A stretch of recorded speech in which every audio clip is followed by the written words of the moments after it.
Hello everyone, myself Rakhi Miti, assistant professor department of chemistry GDB girls college Kota. हमारा topic चल रहा है phase rule. उसमें आज हम नेक्स्ट टॉपिक पढ़ेंगे कॉपर सल्फेट जल वाष्प तंत्र CuSO for water vapour system.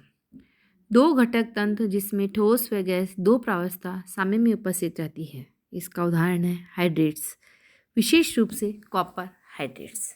इनमें दो घटक कॉपर सल्फेट व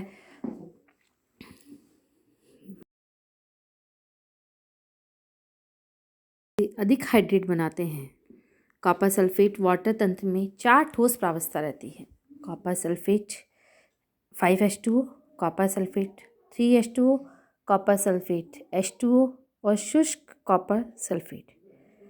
इस तंत्र का प्रावस्था आरेख निश्चित ताप 50 डिग्री सेंटीग्रेड वाष्प दाब व संगठन में होता है। कॉपर सल्फेट हाइड्रेट का वाष्प दाब संगठन प्रावस्था आरेख। इसमें जो बिंदु O है शुष्क कॉपर सल्फेट को दर्शाता है, जिसका वाष्प दाब बहुत ही कम होता है। इस निम्न दाब पर कॉपर सल्फेट व जल आपस में कोई क्रिया नहीं करते, अतः दो प्रावस्था उपस्थित है।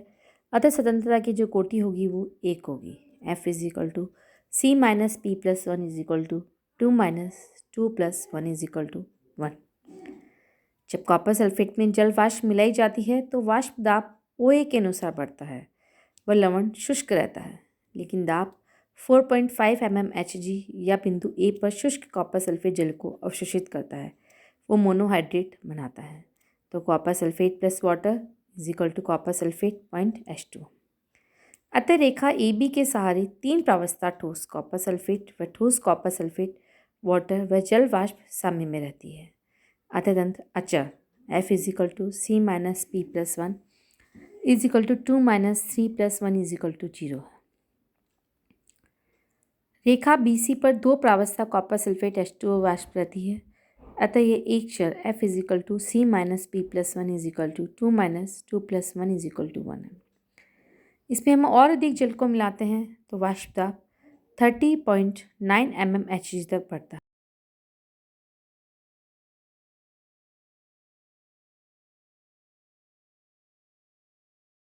Copper sulphate H2O plus H2O से कॉपर सल्फेट 3H2O बनता है। इसको CD द्वारा प्रदर्शित करते हैं। यहाँ तीन प्रावस्था उपस्थित है, अतः ये तंत्र भी अचर है, अर्थात वाष्प दाब इससे रहता है जब तक कि सारा कॉपर सल्फेट वाटर पूरे कॉपर सल्फेट 3H2O में नहीं बदल जाता। इसके बाद जल वाष्प मिलाने पर दाब और बढ़ता है। बिंदु E पर वाष्प दाब 45.5 mmHg पर जल वाष्प ग्रहण करके कॉपर सल्फेट 3H2O या कॉपर सल्फेट 5H2O पेंटाहाइड्रेट में बदलता है और इसको EF से प्रदर्शित करते हैं। इस पर तीन प्रावस्था ठोस कॉपर सल्फेट 0.3H2O तथा ठोस कॉपर सल्फेट 5H2O व जल वाष्प साम्य में है, अतः तंत्र अचर है। बिंदु F पर कॉपर सल्फेट का हाइड्रेट में बदलना पूरा हो जाता है, वह ये ठोस कॉपर सल्फेट 0.5H2O जल वाष्प के साम्य में रहता है, अतः रेखा FG एक चर है। नेक्स्ट है हमारा लिक्विड लिक्विड मिक्सचर, द्रव द्रव मिश्रण।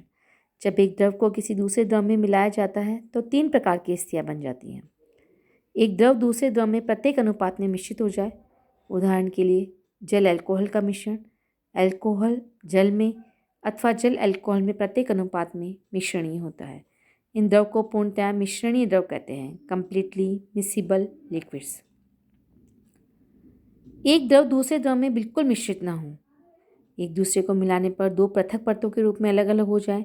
उदाहरण के लिए जल नाइट्रोबेंजीन अथवा जल कार्बन टेट्राक्लोराइड का मिश्रण, इन द्रवों को अमिश्रणीय द्रव कहते हैं। कुछ द्रव ऐसे होते हैं जो एक दूसरे में निश्चित सीमा तक विलय होते हैं। ये द्रव आंशिक रूप से अमिश्रणीय द्रव कहलाते हैं। फिनॉल जल, एनिलीन जल आदि प्रकार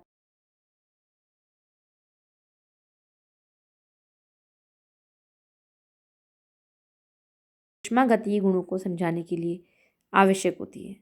आदर्श विलयन उस विलयन को कहते हैं जिसमें ससंजक बल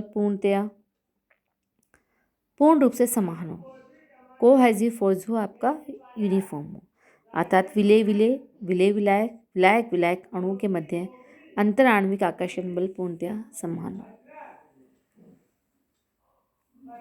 आदर्श विलयनों के गुण, कैरेक्टरिस्टिक ऑफ आइडियल सॉल्यूशन।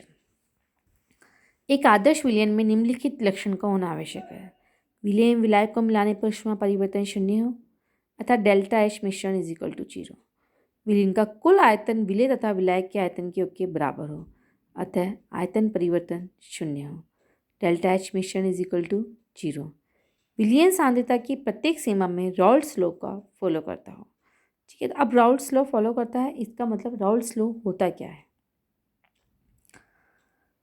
द्रवों के अणुओं की द्रव अवस्था से गैसीय अवस्था में पलायन करने की प्रवृत्ति एस्केपिक टेंडेंसी होती है। इस प्रकृति के कारण द्रवों में वाष्प दाब उत्पन्न होता है।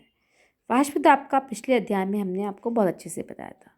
द्रवों के विलयन में यदि दोनों द्रव वाष्पशील हैं तो दोनों ही द्रवों के अणुओं की पलायन की प्रकृति होती है। एक आदर्श विलयन में प्रत्येक अवयव का अपना एक निश्चित दाब वाष्प दाब होता है। संपूर्ण विलयन का वाष्प दाब प्रत्येक अवयव के वाष्प दाब के योग के बराबर होता है। डाल्टन का जो आंशिक दाब का नियम होता है। यदि पीए तथा पीबी द्रव ए व बी के आंशिक दाब हो तो कुल दाब का मान जो होगा वो पीए प्लस पीबी होता है। राउल के नियम की सहायता से प्रत्येक अवयव का आंशिक दाब का मान ज्ञात किया जा सकता है। राउल के नियम के अनुसार एक निश्चित दाब पर किसी विलयन के वाष्पशील अवयव का वाष्प दाब उस अवयव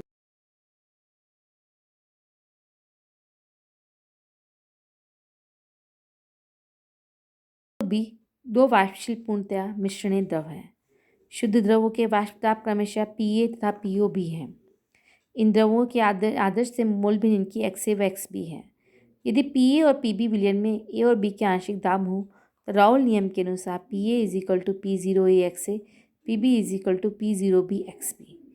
ठीक है, विलयन का वाष्प दाब पी है तो पी इज इक्वल टू हो जाएगा आपका P A plus P B, या P is equal to P zero A X A plus P zero B X B, या P is equal to P zero A one minus X B P zero B X B, क्योंकि हम जानते हैं कि X A plus X B is equal to क्या होता है, 1 होता है।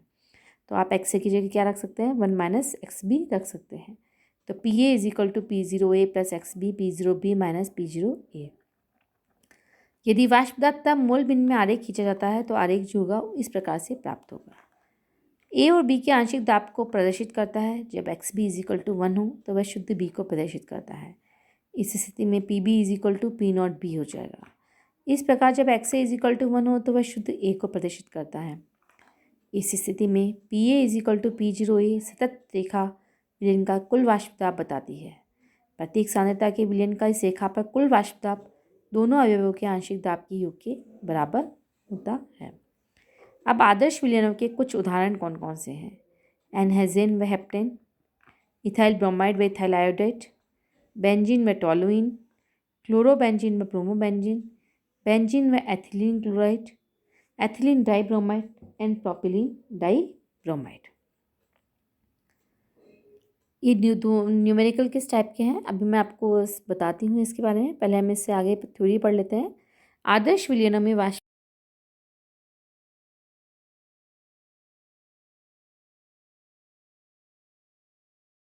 कुल वाष्प दाब व विलयन में प्रत्येक अवयव के संगठन में संबंध है। विलयन के ऊपर कुल उपस्थित वाष्प प्रावस्था में भी अवयव का संगठन ज्ञात किया जा सकता है। माना कि अवयव बी की वाष्प प्रावस्था में मोल भिन्न वाई बी तथा विलयन में मोल भिन्न एक्स बी है तो Y B into P is equal to P B या Y B is equal to P B upon P. आंशिक दाब इज इक्वल टू मोल भिन्न इंटू कुल दाब। यहाँ विलयन पी कुल वाष्प दाब है, पी बी अवयव बी का आंशिक वाष्प दाब है। तो Y B is equal to P B upon P A plus P B, या Y B is equal to P zero A X B upon P zero A X A P zero B X B, या P B X B upon P zero A plus X B P B minus P A. उपयुक्त समीकरण में P zero ए तथा P zero B शुद्ध ए तथा B के वाष्प दाब हैं जो कि निश्चित ताप पर स्थिरांक है। यदि विलयन में प्रत्येक अवयव की मूल भिन्न ज्ञात हो तो वाई बी का मान ज्ञात किया जा सकता है। यदि वाई ए वाष्प प्रावस्था में अवयव ए की मूल भिन्न हो तो Y A is equal to 1 minus Y B, या X B is equal to Y B P not A upon P not B plus Y B P not A minus P not B. X B का मान आप समीकरण से रख दीजिए, x B आप निकाल चुके थे ऊपर, तो P is equal to P not A plus Y B P not A upon P not B plus Y B P not A minus P not B into P not B minus P not A. इस समीकरण को हम rearrange करते हैं तो 1/p plus 1/p not A plus Y B 1/p not B minus 1/p not A, या 1/p is equal to 1/p not A 1 minus Y B plus Y B 1/p not B, या 1/p Y A upon P not A plus Y B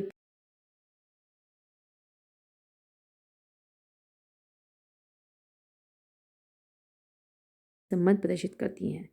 यह संबंध एक सरल रेखा को प्रदर्शित भी करता है। आप देख रहे हैं डायग्राम में आदर्श विलयन द्रव व वाष्प संघटन द्रव के बारे में ग्राफ खींचा गया है। इस समीकरण द्वारा वाष्प संघटन आरेख प्राप्त किया जा सकता है। कुछ दाब P को XB पर आलेखित करने पर वृत्त प्राप्त होता है।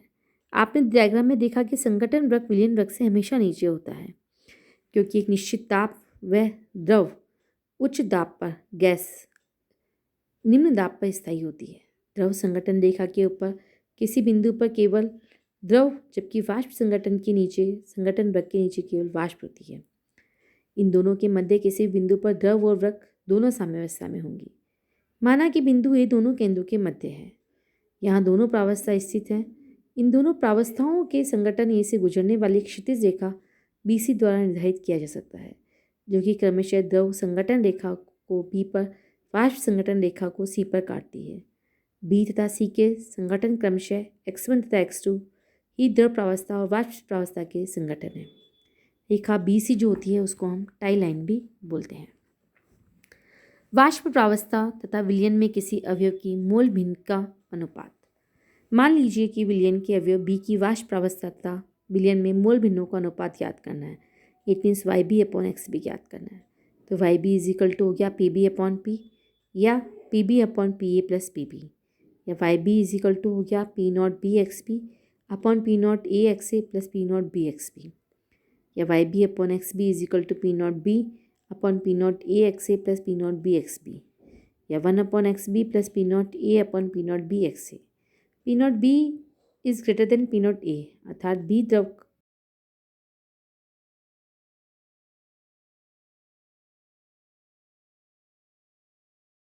अवयव की विलयन की तुलना में वाष्प में अधिक प्रतिशतता होगी। राउल के नियम से विचलन की व्याख्या। अनादर्श विलयन।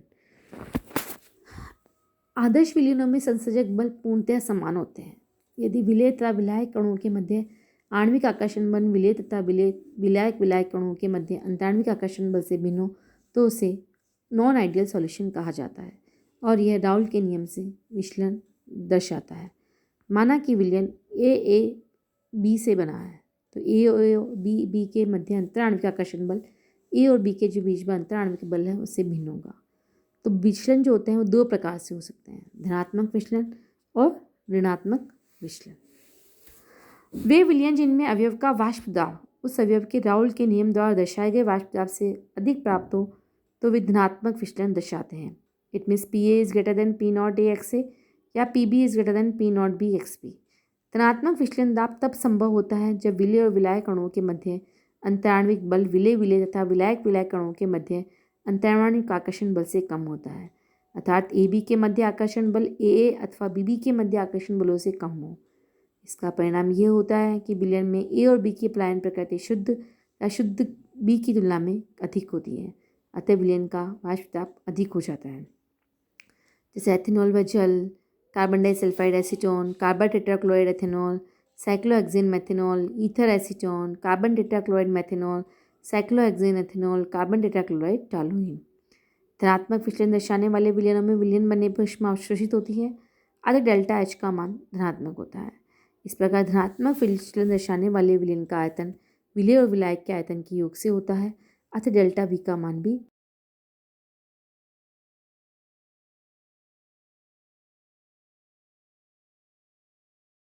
अवयव के राउल के नियम द्वारा दर्शाए गए वाष्प दाब से कम हो तो ऋणात्मक होगा। तो PA is less than PA not XA, या PB is less than P not B XB। ऋणात्मक विचलन तब होता है जबकि विलेय और विलायक कणों के मध्य अंतराण्विक आकर्षण बल विलेय तथा विलायक कणों के मध्य अंतराण्विक आकर्षण बल से अधिक हो। कौन कौन दर्शाते हैं एसिटिक अम्ल व पिरीडीन, एसीटोन व क्लोरोफॉर्म, क्लोरोफॉर्म व बेंजीन, जल व हाइड्रोक्लोरिक अम्ल, जल व नाइट्रिक अम्ल, एसीटोन व एनिलीन। आदर्श ऋणात्मक विचलन दर्शाने वाले विलयन बनने पर ऊष्मा उत्सर्जित होती है, अतः डेल्टा एच का मान ऋणात्मक होता है। इस प्रकार ऋणात्मक विचलन दर्शाने वाले विलयन का आयतन विलय और विलायक के आयतन से कम होता है, अतः डेल्टा वी का मान ऋणात्मक होता है। तो ये राउल नियम से आपने डेविएशन के बारे में पढ़ा। नेक्स्ट टॉपिक हम नेक्स्ट क्लास में कवर करेंगे।